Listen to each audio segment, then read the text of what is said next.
second graders, how are you? We are entering the week of May 18th. Oh, May 18th, who would believe? I have a message for you. Let me see if you can see it. Can you read this? I sure miss you a lot. I thought that was pretty cute. Someone sent that to me and I thought it was super sweet. I sure miss you guys a lot. I'm really proud of all the work that you're doing though, parents or you guys. Some people are emailing me their own things. Are sending me the work that you guys are doing, and it's so impressive. All the poetry that you guys are writing. I'm glad that everyone is enjoying Poetry Month. The shape poems that we got last week, beautiful, amazing. The acrostics that we got the week before, amazing. This week, we are going to focus on Diamanté poems. Diamanté kind of sounds like diamond. So you'll notice when you write a Diamanté poem, it kind of looks like a diamond. There are a couple videos. I think there's actually just one video for you to watch. Last week you had an adjective video, so that'll help you this week also. So you're going to write two different kinds of Diamanté poems. You're going to write a synonym, which means same, which we've talked about in the classroom. They both start with S, synonym, same. And we've talked about antonym, which means opposite. Okay, so you're going to write a synonym Diamanté poem and an antonym Diamanté poem.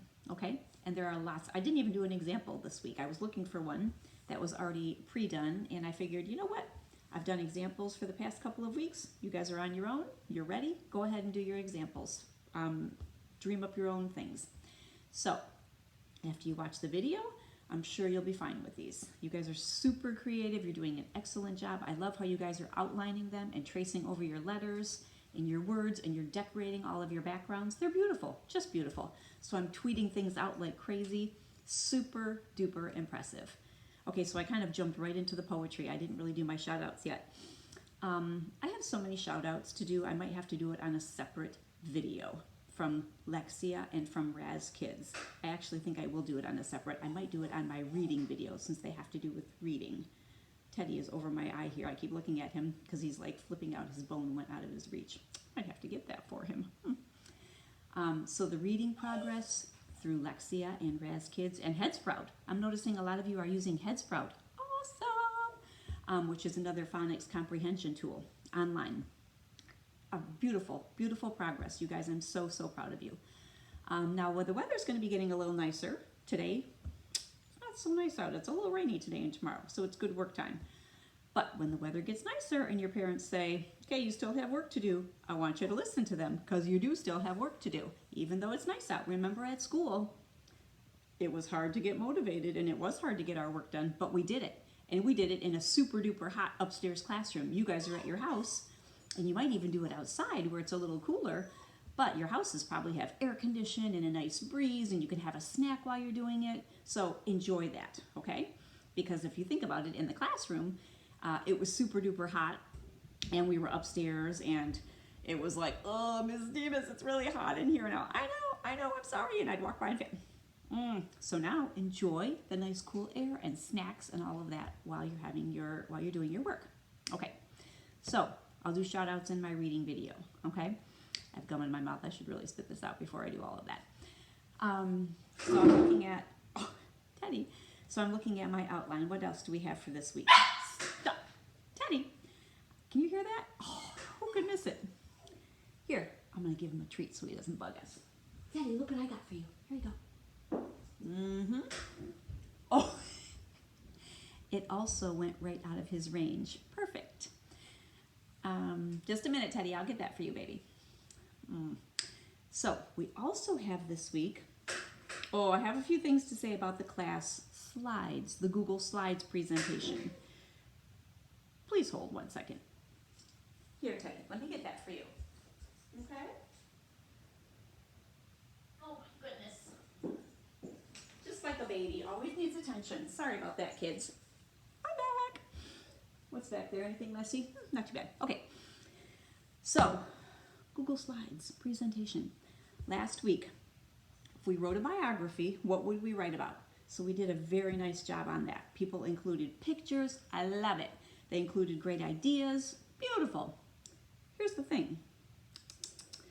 Some people were on other people's slides changing background colors and changing layouts and doing all sorts of silliness. No, no, no, not allowed. I even, because I check it often, because you know I'm checking things online often. So I even was online as someone was changing someone else's, and I can tell who's on the document, you know. They were changing someone else's background while I was online. So I know who's online, and they're on someone else's slide. So I typed in there, nope, this is not your slide. You should not be on this slide right now. And then I saw them delete, delete, delete. So the rule of the Google slide presentation is you're only to edit or change things on your slide only, okay? Do not go on other people's slides because they worked hard on that, and it is not up to you to change things on their slide, okay? Got it? Got it. So next week, no, I'm sorry, this week, we are going to do what makes you smile. What makes you smile? So you'll see my slide. Some of those pictures may look familiar to you because some of those pictures are of you. All right, so that should be fun to see. And then I want to see what makes you guys smile. So that will be fun to see, right? And then same rules apply.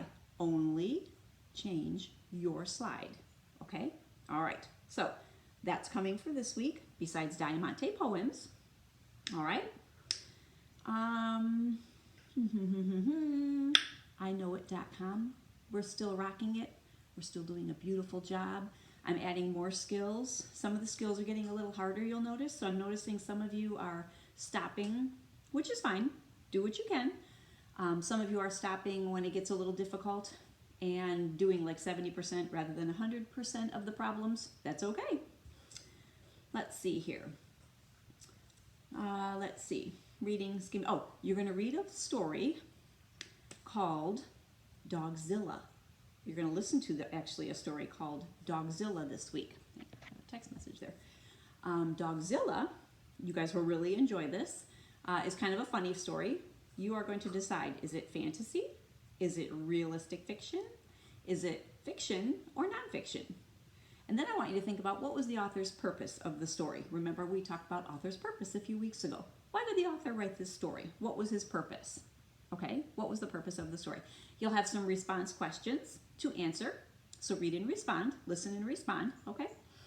And I think there are some written sentences towards the end of the week as well, okay?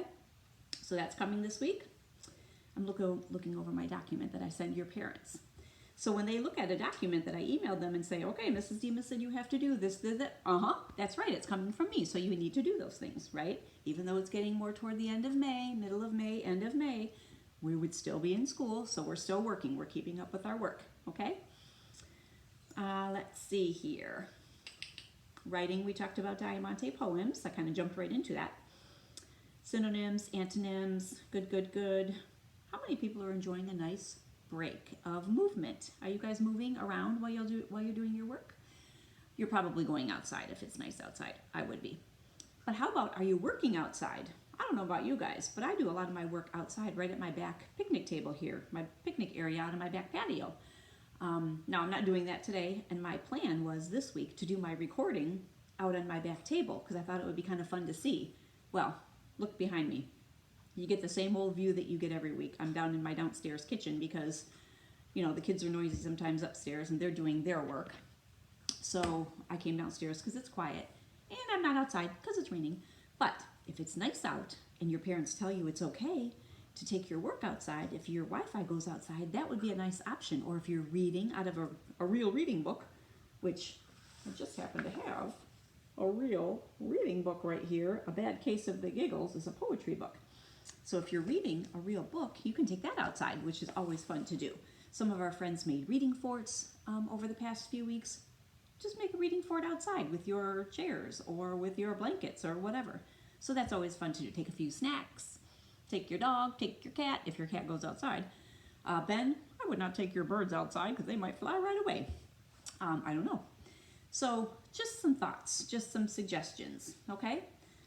All right, so that is pretty much our plan for our math lesson when we do our math lesson, which is a separate video. I also included the math boxes, which you can look at and write down the answers. Okay, so easy to do. And then your parents have the answer key in the family letter from last week to check them, all right? Again, when your parents tell you it's time to practice your subtraction facts, because we're doing some double and triple digit subtraction problems, you need to say, okay, and not give them grief about it, because you need to know those facts. It'll make it faster for you if you're practicing and practicing and practicing. And guess what? In a couple of months, you will be in third grade. And in third grade, taught third grade a long time. They don't love you to use your fingers. They want you to know those facts where? In your brain. So get to know those facts. Like as soon as you say 10 minus 2, boom, 8. You shouldn't have to think about it. 12 minus 4, oh, also 8. Shouldn't have to think about it, okay? 20, 19, 18, 17, 16, from 20 down. Try and memorize those facts. 20 take away 17, 3. No thinking, just know it, okay? You can make your own flashcards if you don't have any, or if you go to the dollar store, because it's still open, and I was just at my dollar store the other day, and they have flashcards galore. Of course, I don't live down in Grosse Pointe, so maybe they don't have them at yours, but they had them at mine. Making them is super simple, though. If you have paper and scissors and a pencil, easy, okay? And when you write that down, your brain will remember that, so double good. Okay, so I think that is the end of my chit-chat. Farkle, great fun. Who's enjoying Farkle? I hope you guys are playing it. All you need is dice. Super easy. Subtraction with regrouping. And a pencil, of course. And the directions are on the document this week also. And there are some subtraction problems, just like last week. And there's a QR scanner, so you can get your answer. You know, check your answer. Not get it. Check it. Don't cheat. No cheating. And let's see. I have a couple favorite poems out of a couple favorite poetry books that I just went to get. So I have them today. Yay! Okay, one of my favorites is called The Bad Case of the Giggles. Okay, look at this cover. It's laminated because I've had this book about 100 years. Okay, not 100 because I'm not 100 years old, you know, you guys. But it's a pretty old book. So I'm going to read a couple because we're doing poetry. All right. This one's kind of long and no picture, but it's funny. Okay, so I'll pause at the funniness. Okay, see if you can tell where it's funny. And it rhymes. It's called The Bad Case of the Giggles, like the cover. I found a book of poems. I brought the book to school, and every time I look at it, I giggle like a fool. Today in social studies, I opened up the book. I started giggling right away from just a single look. Uh-oh, giggling in class.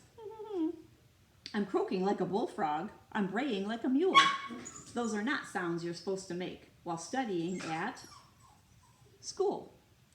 The more I try to stop it, the louder that I howl. I'm squawking like a parakeet and hooting like an owl. I'm making a commotion. The teacher is upset. I'm losing my position here as teacher's favorite pet. Pet, speaking of pet, can you hear Teddy making a ruckus? My giggling is contagious. My friends have all joined in. My teacher's getting angry since we're making such a din. I don't really know what that means. My whole darn class is giggling. Not one of us can stop. Trouble. The teacher says if we can't, he'll call the hallway cop. We don't have one of those. The kids next door have heard us, and now they're giggling too. The sound of giggling travels fast. The school sounds like a zoo. So does my basement. And now the teacher's giggling. She cannot teach today. The principal's declaring it a giggling holiday. Does that sound like something Mr. Bishop would do? Maybe. All right, so that one I always thought was cute. This one is called Smart. Smart. Okay, this one I think is more funny and it's not as long, okay? So think if this is something you would do. I don't think it is though. My dad gave me a $1 bill because I'm his smartest son. And I swapped it for 2 shiny quarters because 2 is more than 1. Uh-oh, so 2 quarters for $1 bill. Whoops. And then I took the quarters and I traded them to Lou for 3 dimes. I guess he doesn't know 3 is more than 2. Just then along came old Blind Bates. And just 'cause he can't see, he gave me 4 nickels for my 3 dimes. And 4 is more than 3. 4 nickels. 5, 10, 15, 20 versus 3 dimes. 10, 20, 30. Whoops. And I took the nickels to Huron Combs down the seed feed store, and the fool gave me 5 pennies for them. And 5 is more than 4. So he now has 5 pennies versus 4 nickels. And then I went and showed my dad. And he got all red in the cheeks, like, and he closed his eyes and shook his head, too proud of me to speak. Do you think he was too proud of his son to speak? Or was he just furious? I'll let you decide about that. Okay, so those are my 2 that I really, really like. This whole book is really funny. If you're looking for funny poems, it's called A Bad Case of the Giggles, and they're all funny. Okay, my last one. You guys know this book. It's by Shel Silverstein. It's called Where the Sidewalk Ends. And now I think I told you guys my story already. I'm sure I did because I tell everybody. Back when I was in 3rd grade, how I did this for for the talent show. My best friend and I memorized this poem called Sick. And we did it for the talent show. And here it is. And we just thought it was funny. We came out in blankets with a hot pack on our heads, or a cold pack. I cannot go to school today, said little Peggy Ann McKay. I have the measles and the mumps, a gash, a rash, and purple bumps. My mouth is wet, my throat is dry. I'm going blind in my right eye. My tonsils are as big as rocks. Oh, I counted 16 chicken pox. Oh, and there's one more, that's 17. And don't you think my face looks green? My leg is cut, my eyes are blue. It might be instamatic flu. I cough and sneeze and gasp and choke. I'm sure that my left leg is broke. My hip hurts when I move my chin. That's weird. My belly button's caving in. My back is wrenched. My ankle's sprained. My appendix pains each time it rains. My nose is cold. My toes are numb. I have a sliver in my thumb. My neck is stiff. My voice is weak. I hardly whisper when I speak. My tongue is filling up my mouth. I think my hair is falling out. I keep losing my place. My elbow's bent. My spine ain't straight. My temperature is 108. That's high. My brain is shrunk. I cannot hear. There's a hole inside my ear. Well, there is, you know. I have a hangnail, and my heart is... What? What's that you say? You said today is Saturday? Goodbye. I'm going out to play. After all of those sicknesses and ailments, she says, goodbye. I'm going out to play. Here's the picture. What do you think Mom would say about that? You're so sick, stay here. All right, so Shel Silverstein, there's a whole, and I'm sure you guys know, a whole book of funniness here. Oh, I just had Ridiculous Rose. I was going to read that one too, but I lost the page. Okay, so that's about it for this week. Diamanté Poetry, 2-digit and 3-digit subtraction with regrouping. Look at the top, look at the bottom, go next door, get 10 more. Math lessons coming separate. Pixie Tricks is coming separate. What else? Just doing a quick recap. Stay on your own Google slide. The weather's going to be getting nice and hot and sunny this week. Still have to do your work, kids. If you were at school, it'd be hotter and gross and sticky. So enjoy your lovely, beautiful, air-conditioned, breezy homes, having snacks whenever you want them, okay? And that's about it. Sorry, I've got text messages coming in. I miss you guys. I miss you so much, but I'm so proud of all the work that you're doing with your parents, and I love seeing it all, okay? So keep sending it to me. Send me your Diamanté Poetry this week. I'm very excited to see it and read it. Okay, get to work, and I will see you soon. All right, mwah, mwah, bye-bye.